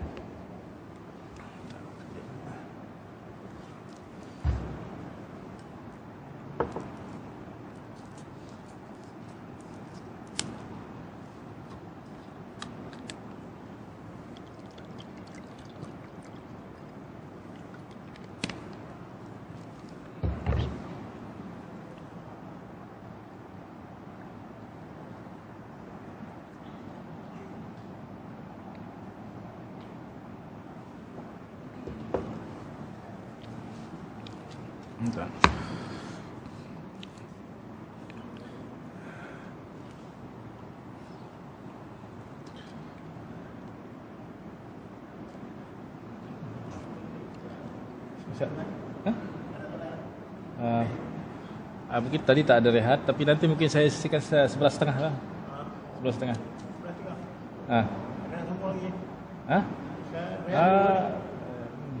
Tak tahu, kata jemaah tak perlu rehat nanti. Rehat maknanya rehat yang tadi setengah jam tu kita ambil yang 11.30 ya. Berarti terus malam lah nanti.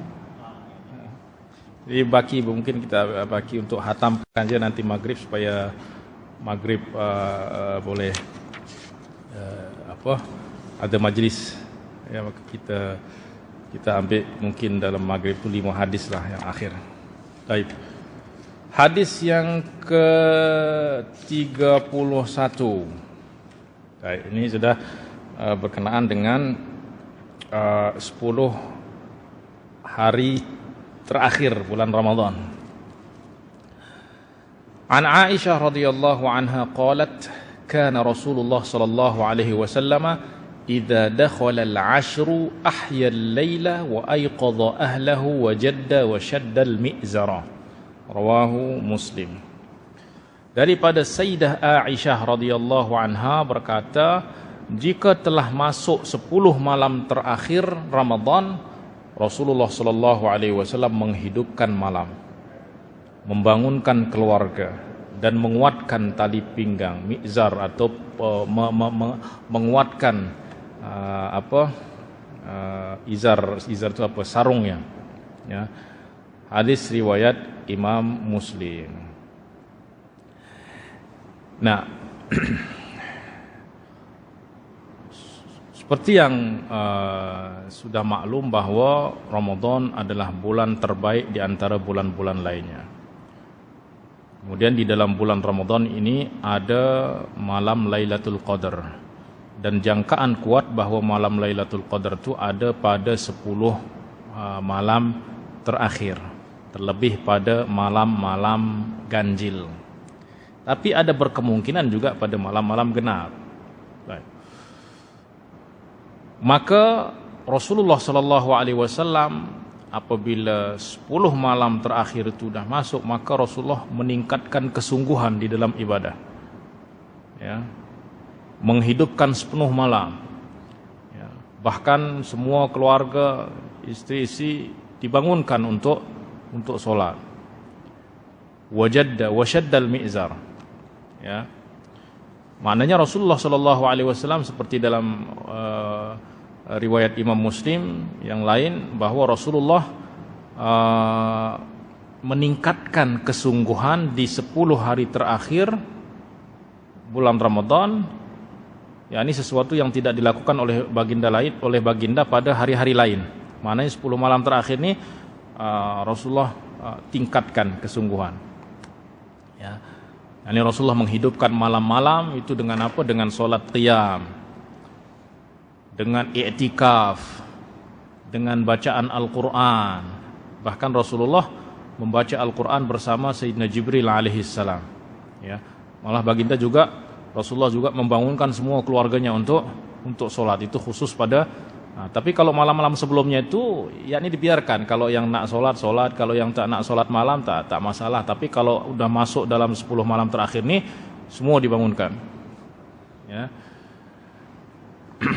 Nah, kemudian di dalam hadis ini juga disebutkan bahwa Rasulullah SAW menguatkan tali pinggang atau mizar, ya, atau sarung. Apa yang dimaksud dengan menguatkan tali pinggang nih? Para ulama menyatakan bahwa ini adalah kinayah. Ya, kinayah ini yaitu apa? Bahasa sebuah isti'arah dalam ilmu balaghah itu kata pinjaman yang bermaksud kesungguhan. Maknanya Rasulullah sallallahu alaihi wasallam betul-betul bersungguh-sungguh, ya, ini mengencangkan tali pinggang untuk bersungguh-sungguh. Ya, macam orang nak bekerja berat, dia kuatkan ikatan tali pinggangnya.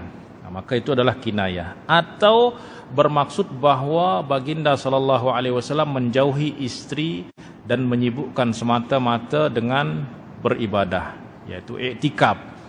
Ya, beriktikaf. Nah, maka hadis ini kata Imam Nawawi menunjukkan bahwa disunatkan untuk menambah ibadah pada 10 hari terakhir Ramadan, sebagaimana disunahkan menghidupkan malam-malamnya dengan pelbagai jenis ibadah. Kenapa? Ya, supaya kita mendapat atau memperoleh malam Lailatul Qadar. Baik, malam Lailatul Qadar itu ada pada malam berapa? Baik. Dalam hadis yang ke-32 ini daripada Abu Sa'id Al-Khudri radhiyallahu anhu, anna Rasulullah sallallahu alaihi wasallam kana ya'takifu fil 'ashril awsat min Ramadan. Fa'takafa 'aman hatta idza kana lailata 21 wa hiya al-lailatu allati yakhruju min sabihatiha min i'tikafihi.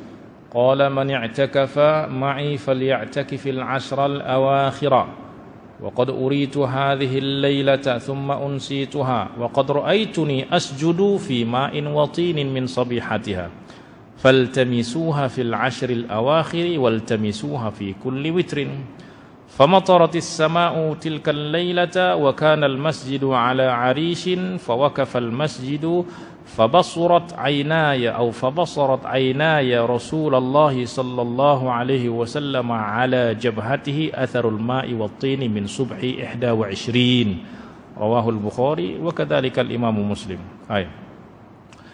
Daripada Abu Sa'id Al-Khudri radhiyallahu anhu bahwa dahulu Rasulullah sallallahu alaihi wasallam melakukan i'tikaf atau beriktikaf pada 10 pertengahan bulan Ramadan.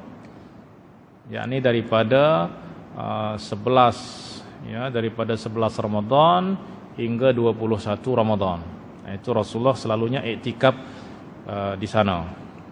Baik. Pada suatu tahun Rasulullah sallallahu alaihi wasallam melakukan i'tikaf.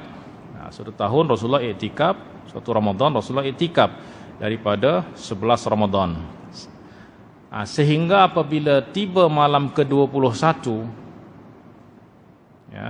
yaitu malam di mana baginda sallallahu alaihi wasallam keluar daripada i'tikafnya di waktu pagi, maknanya pagi hari 21 itu Rasulullah keluar. Tapi keluarnya ini untuk memberitahu ataupun memberi kabar kepada kaum muslimin. Dan beliau bersabda, sesiapa yang telah sana ada kesilapan dalam terjemah. Siapa yang telah melakukan iktikaf bersamaku, maknanya siapa yang iktikaf bersama aku selama 10 hari pertengahan pertama, pertengahan kedua, 10 pertengahan, maka hendaklah iktikaf 10 hari terakhir. Selalunya 10 pertengahan. Kemudian 21 Rasulullah pada kaum muslimin kata, siapa yang telah iktikaf bersama aku 10 pertengahan, maka hendaklah beriktikaf 10 malam terakhir. Sebab apa? Apa sebab Rasulullah sallallahu alaihi wasallam merubah masa iktikaf daripada pertengahan Ramadan kemudian dipindah kepada 10 akhir Ramadan. Beliau bersabda, aku telah diperlihatkan kepadaku malam ini, yaitu malam Lailatul Qadar. Maknanya Rasulullah diperlihatkan bahwa malam Lailatul Qadar itu ada pada 10 malam terakhir. Dan Rasulullah telah dibagi tahu oleh Allah bahwa malam Lailatul Qadar itu ada pada malam sekian. Lalu aku dijadikan oleh Allah melupakannya, aku terlupa. Maknanya yang aku ingat adalah bahwa malam Lailatul Qadar itu ada pada malam 10 malam terakhir. Tapi aku lupa malam yang keberapa tu, malam ke-21, ke-23, 20 apa. Dan aku melihat, tetapi ada tanda yang aku ingat. Maknanya Allah perlihatkan malam Lailatul Qadar ni malam sekian, dan tanda malam itu datang adalah nanti di pagi hari kamu akan sujud di atas air dan tanah yang basah, lumpur. Itu tanda.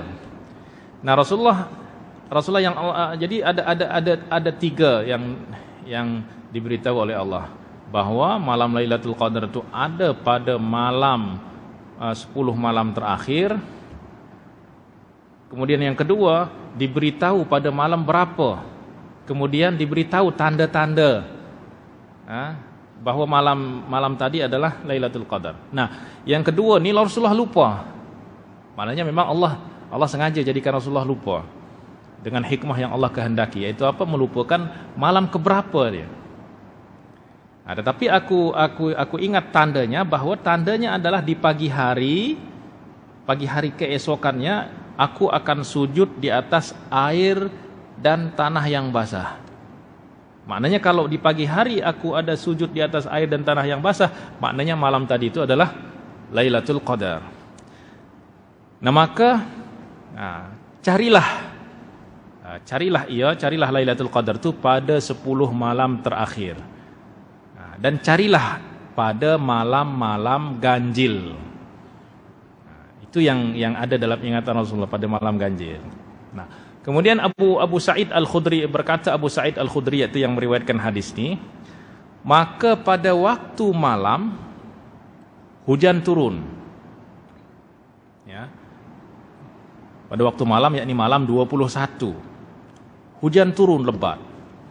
Dan masjid pada waktu itu berbumbung daun kurma saja. Dia punya atap itu daun kurma saja.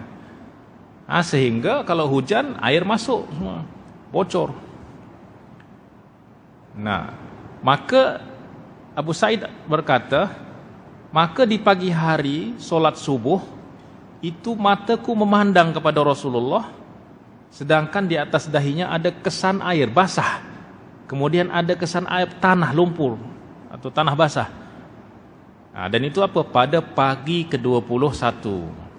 Maknanya malam 21 tadi adalah Lailatul Qadar.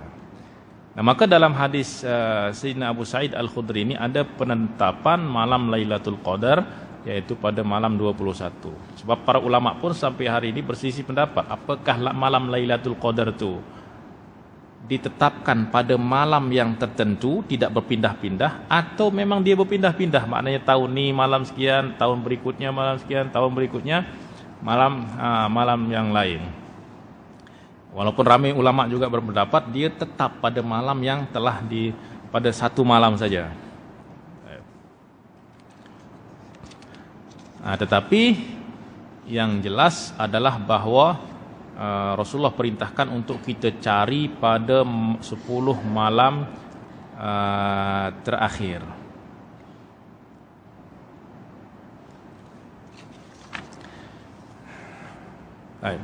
Nah, itulah sebab Rasulullah sallallahu alaihi wasallam pada hadis yang ke-33 ini daripada Sayyidah Aisyah, bahwa Rasulullah sallallahu alaihi wasallam, anna Rasulullah sallallahu alaihi wasallam qala taharrau lailatal qadri fil witri minal ashril awakhiri min Ramadan, muttafaqun alaih. Daripada Sayyidah Aisyah bahwa Rasulullah sallallahu alaihi wasallam bersabda, carilah taharrau, carilah taharrau itu carilah dengan sungguh-sungguh, bersungguh-sungguh. Ya, bukan sekadar mencari, tapi bercarilah dengan bersungguh-sungguh. Lailatul Qadar, malam Lailatul Qadar. Bila kita nak cari, di mana kita nak cari? Pada malam-malam ganjil dari 10 hari terakhir Ramadan. Hadis riwayat Imam Bukhari dan Imam Muslim.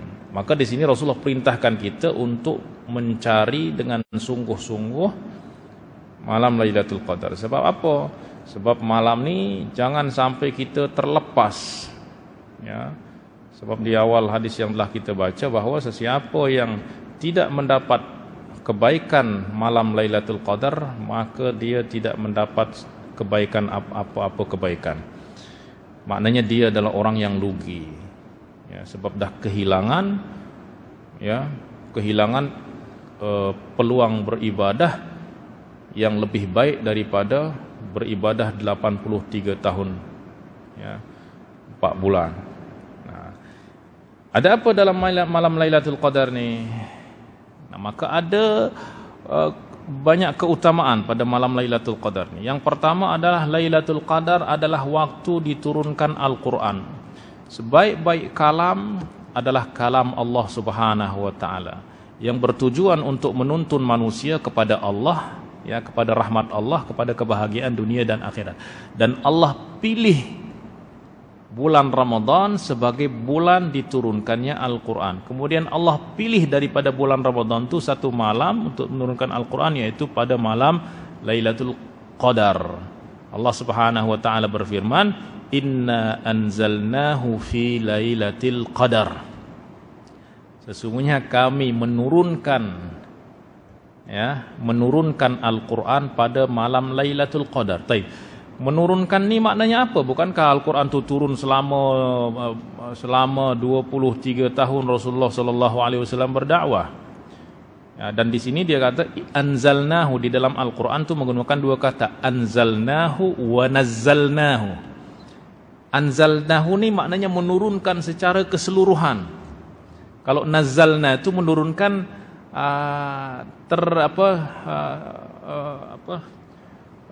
sedikit-sedikit. mengikut kepada peristiwa-peristiwa, turunkan beberapa ayat. Ada peristiwa lagi, turunkan beberapa ayat untuk menuntun secara praktikal kaum muslimin. Baik. Nazzalna maknanya Al-Qur'an itu diturunkan kepada Rasulullah itu secara bertahap. Ya, bertahap. Tidak diturunkan seperti kitab-kitab terdahulu itu. Kalau Taurat itu diturunkan buku, ini Taurat, amalkan. Tapi kalau Al-Quran tidak. Tapi kenapa dalam ayat ini Allah berfirman anzalnahu, maknanya kami turunkan secara keseluruhan pada malam Lailatul Qadar? Maknanya adalah kata Ibnu Abbas radhiyallahu anhuma, Allah menurunkan secara keseluruhan sekaligus dari Lauhul Mahfuz ke Baitul Izzah. Itu diturunkan secara keseluruhan. Baitul Izzah ni ada di mana? Ada di langit yang paling bawah. Ya, di langit dunia. Ya. Lauhul Mahfuz ni di langit yang ketujuh kalau tak silap, atau di atas langit yang ketujuh. Itu diturunkan oleh Allah Subhanahu wa taala ke Baitul Izzah secara keseluruhan. Itu yang dimana, dan itu pada malam Lailatul Qadar. Kemudian selepas diturunkan ke Baitul Izzah, baru diturunkan sebahagian pada malam itu juga, pada malam Lailatul Qadar juga kepada Rasulullah sallallahu alaihi wasallam, yaitu surat Al-Alaq, Iqra. Ya, bismi rabbikal ladzi khalaq. Itu diturunkan pada malam Lailatul Qadar.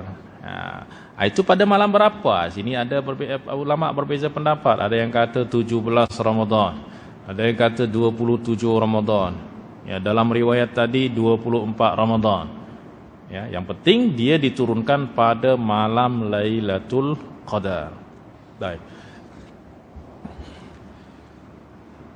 Baru lepas Baitul Izzah itu, maka baru diturunkan separuh-separuh kepada Rasulullah sallallahu alaihi wasallam. Yang kedua, malam Lailatul Qadar lebih baik daripada 1000 bulan. Ya. Seperti yang semalam kita jelaskan, lebih baik daripada 1000 bulan itu maknanya lebih afdol. Apa yang lebih afdol? Lebih afdol beramal pada bulan tersebut. Maknanya amalan-amalan itu akan lebih afdol pada malam tersebut, bahkan lebih afdol, lebih baik daripada 1000 bulan atau 83 tahun 83 tahun 4 bulan. Ya. Itulah sebab Rasulullah carilah dengan bersungguh-sungguh. Kemudian malam Lailatul Qadar adalah malam yang berkat. Ya. Di antara keistimewaannya adalah malam yang berkat. Allah Subhanahu wa taala berfirman, "Inna anzalnahu fi lailatin mubarakah, inna kunna munzirin." Sesungguhnya kami telah menurunkan Al-Quran itu pada malam yang berkat, atau pada malam yang diberkati. Itu malam apa? Malam Lailatul Qadar. Maknanya malam tersebut adalah malam yang penuh dengan keberkatan daripada Allah Subhanahu. Apa makna keberkatan? Keberkatan itu adalah kebaikan yang melimpah. Ya, amalan-amalan digandakan pahalanya. Terus yang keempat adalah di antara keutamaan malam Lailatul Qadar adalah malaikat dan juga ruh. Ar-ruh itu apa? Yaitu malaikat Jibril. Turun ke dunia pada malam Lailatul Qadar. Jadi semua malaikat itu turun pada malam Lailatul Qadar, dipimpin oleh Sayyidina Jibril alaihi salam. Ya. Sampai pagi. Ya. Itulah sebab di antara tanda Lailatul Qadar adalah bahawa di pagi hari itu matahari nampak sedikit redup. Cahaya dia itu tak kuat sangat. So apa? Cahaya itu tertutup, dihalangi oleh malaikat-malaikat yang masa itu dia naik dah. Ya. Maka turunnya malaikat Jibril, turunnya para malaikat ke bumi, itu menandakan turunnya rahmat Allah Subhanahu wa taala kepada penghuni bumi, terkhusus kepada orang-orang yang beribadah pada malam tersebut. Ya. Sebab Allah menurunkan semua malaikat-malaikat itu menandakan sesuatu yang besar. Ya. Dan tak ada di dalam riwayat yang menyatakan bahwa malaikat turun semua, ya, melainkan pada malam Lailatul Qadar tersebut. Ya, Sayyidina Jibril itu selalu turun kalau Rasulullah SAW masih hidup. Selepas itu Sayyidina Jibril tak akan turun kecuali pada malam Lailatul Qadar. Ya. Baik, kemudian di antara keutamaan malam Lailatul Qadar adalah malam Lailatul Qadar disifatkan sebagai malam yang sejahtera. Salamun hiya hatta matla'il fajr. Sejahteralah malam yang diberkati itu hingga terbit fajar. Ya. Malam itu bermula daripada maghrib. Itu dah beribadah pada malam tu dah masuk dalam Lailatul Qadar, daripada maghrib sampai hingga terbit fajar. Tapi apa makna sejahtera ni? Apa makna sejahtera? Yakni malam itu penuh dengan keselamatan. Salam. Apa makna keselamatan ni? Artinya seperti yang dijelaskan oleh Imam Ibnu Katsir, syaitan tidak boleh berbuat apa-apa di malam itu, sama ada melakukan perkara yang buruk atau mengganggu yang lain. Jadi memang setan tak boleh buat apa pada malam itu. Ya, selamat daripada keburukan syaitan. Dan ada sebahagian ulama berkata bahawa bermaksud bahwa Allah tidak akan mentakdirkan pada malam itu melainkan keselamatan. Maknanya yang ditakdirkan pada malam itu adalah kebaikan saja. Ya. Berbeza dengan malam-malam yang lain, itu Allah mentakdirkan bencana, keselamatan, lain sebagainya. Tapi kalau malam itu Allah takdirkan hanya keselamatan saja. Ya, dan banyak lagi maksud-maksud yang dijelaskan oleh para ulama. Ya.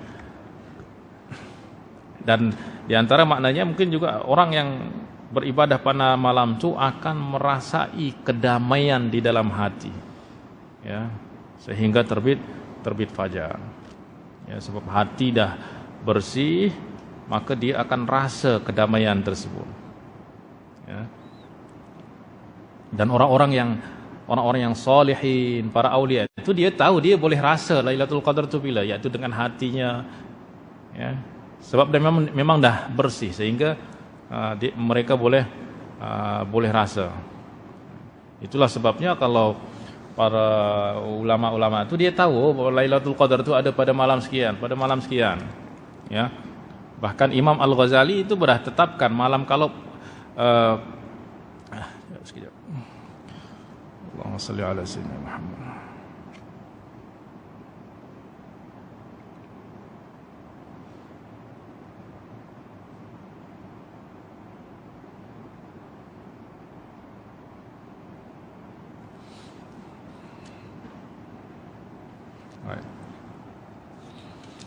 Bahkan Imam Ghazali itu menetapkan malam Lailatul Qadar itu ada pada malam-malam keberapa.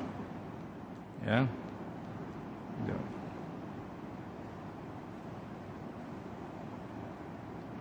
Nah. Dia kata apa? Dia melihat kepada awal Ramadan itu hari apa? Nah, Imam Ghazali kata, jika awal Ramadan itu jatuh pada hari Ahad dan Rabu.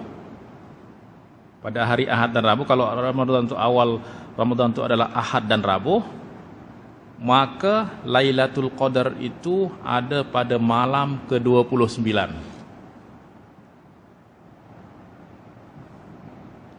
Itu kata Imam Al-Ghazali.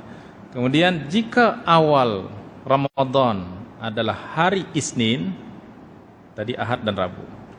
Yang kedua, kalau awal Ramadan adalah hari Isnin, maka malam Lailatul Qadar ada pada malam ke-21. Ya.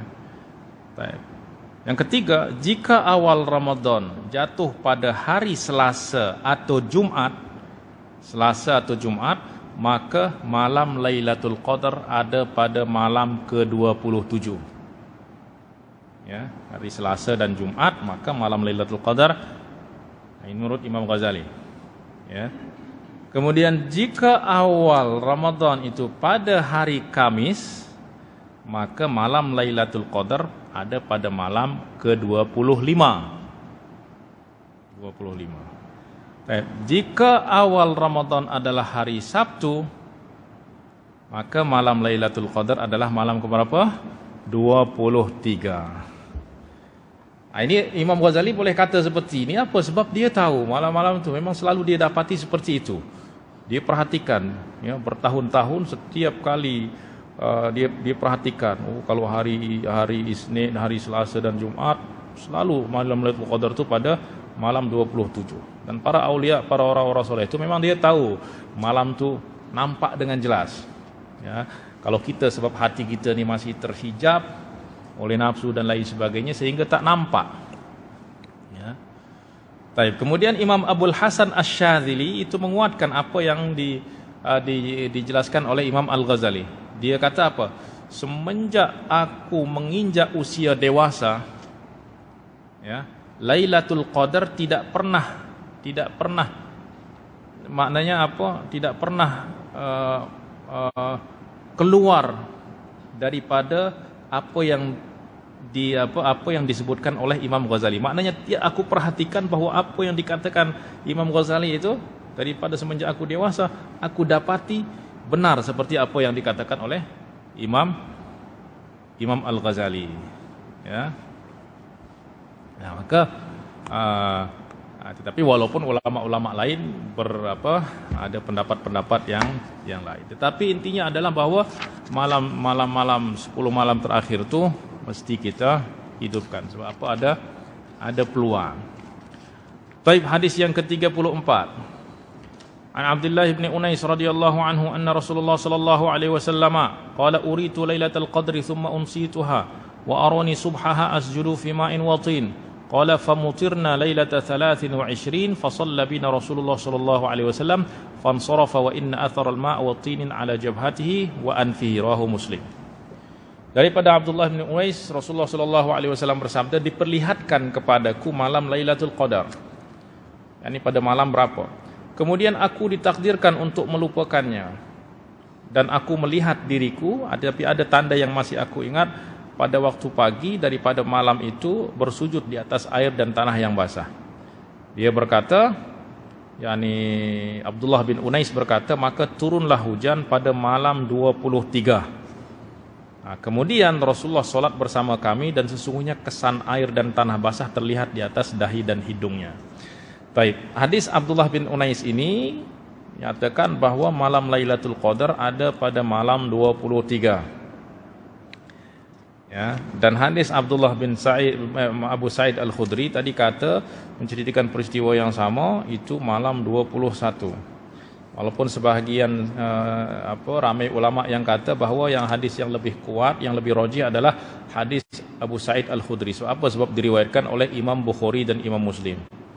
Dan hadis yang diriwayatkan oleh Imam Muslim ini berada pada peringkat tertinggi. Nah, hadis yang Abdullah bin Unais ini diriwayatkan oleh Imam Muslim saja. Maknanya Imam Bukhari tak riwayatkan. Nah, tetapi ulama lain kata ini mungkin peristiwa ini berlaku 2 kali, ada 2 kali peristiwa terjadi. Jadi boleh saja 21 ya dan 23. Nah, tetapi dikuatkan oleh Rasulullah dah kata bahwa cari malam Lailatul Qadar itu pada 10 malam terakhir, terkhusus pada malam-malam ganjil. 23, 21 adalah termasuk daripada malam-malam ganjil. Baik, kemudian hadis yang ke-25. Ya. Ini dia yang terakhirlah. An Ibnu Umar radhiyallahu anhuma 'anil Nabi sallallahu alaihi wasallam qala man kana mutaharriyan falyataharraha lailata 27 yakni lailatul qadar, rawahu Ahmad. Daripada Ibnu Umar radhiyallahu anhuma, daripada Nabi sallallahu alaihi wasallam bersabda, sesiapa yang mencarinya, yakni mencari malam Lailatul Qadar, maka hendaklah dia mencarinya pada malam ke-27. Maka di sini ada penetapan daripada Rasulullah dalam riwayat Imam Ahmad daripada Sayyidina Abdullah bin Umar bahwa malam Lailatul Qadar ada pada malam ke-27. Ya. Nah, Maknanya malam Lailatul Qadar itu ditetapkan pada malam 27. Dan ramai para sahabat pun yang berpendapat demikian, bahwa malam Lailatul Qadar itu ada pada malam 27. Taib. Faedahnya apa bagi kita? Faedahnya kita, walaupun kita bersungguh-sungguh pada 10 malam akhir ni, malam 27 ni, sebab banyak riwayat yang menyatakan malam 27, kita tambah kesungguhan kita. Sebab berpeluang. Ya. Dan bahkan Sayyidina Ubay bin Ka'ab radhiyallahu anhu, dia bersumpah, wallahi inni la'alamu, demi Allah aku tahu malam Lailatul Qadar itu bila. Wa aktsaru ilmi hiya al-lailatul lati amarana Rasulullah sallallahu alaihi wasallam biqiyamiha. Hiya lailatu 27. Dan setahuku bahwa ia adalah malam yang diperintahkan oleh Rasulullah agar kita bangun ataupun solat qiyam, yaitu malam ke-27. Ya. Kemudian hadis Sayyidina Muawiyah juga menyatakan bahwa Lailatul Qadri yang diriwayatkan oleh Imam Abu Dawud, Rasulullah sallallahu alaihi wasallam bersabda, Lailatul Qadri lailatu 27. Ya. Malam Lailatul Qadar adalah malam 27. Ya. Bahkan Imam Ibnu Abi Syaibah juga meriwayatkan bahwa Zir bin Hubaish, seorang tabi'i, ditanya tentang Lailatul Qadar.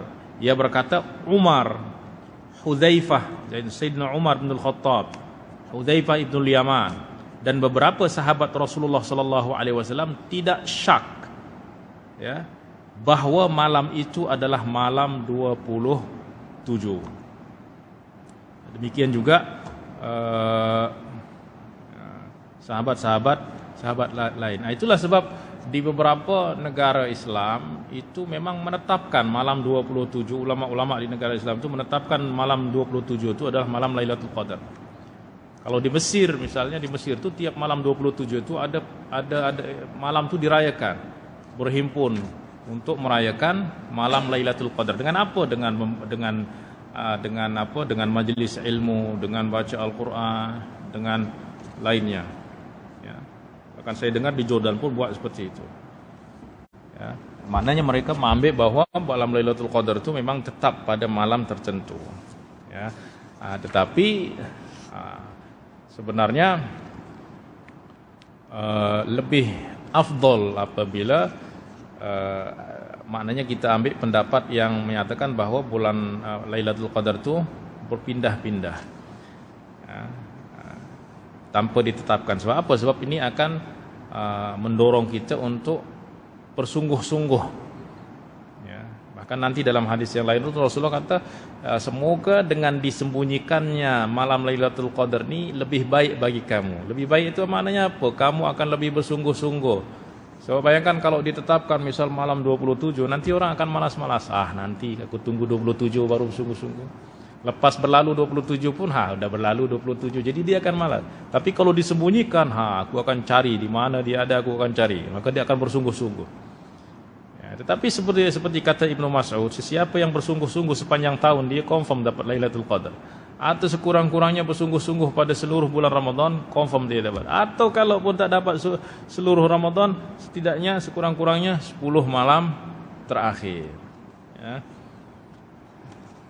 Nah, maka itu hikmah di mana Allah Subhanahu wa taala menyembunyikan